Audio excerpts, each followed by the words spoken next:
Depuis sa libération sous contrôle judiciaire, Adel Kermiche était assigné à résidence ici, chez ses parents.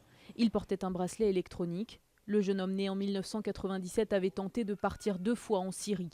Dans son quartier, les habitants le décrivent comme un jeune homme obnubilé par le djihad en Syrie. On a essayé de le raisonner. À chaque fois, on le raisonnait. À chaque fois qu'on lui disait quelque chose, il nous ressortait un verset du Coran, il inventait des choses. Il nous disait ouais, qu'il faut aller là-bas, aller se battre pour nos frères, etc.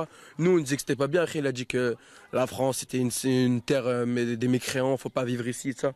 Voilà, quand il nous essayait de nous endoctriner, quoi. Pour lui, il avait raison. Il avait raison et c'est nous qui avions tort. Qui avons tort, je veux dire. Le gars, il était buté. Des fois, il parlait, quand il nous a parlé, la fois où on lui a fait la morale, il nous répondait en souriant. J'aurais jamais cru lui capable de faire quelque chose. Il a pas de couilles, entre guillemets. Le jeune homme ne parlait plus que de religion. Sa famille non pratiquante et ses proches sont alors impuissants. Pourtant plus jeune, Adel Kermiche était un adolescent sans histoire. Il apparaît comme un grand frère prévenant envers son petit frère handicapé. Surtout, le jeune homme est présenté comme un séducteur. Récemment, il aurait épousé religieusement plusieurs jeunes femmes musulmanes qu'il aurait répudiées une fois le mariage consommé.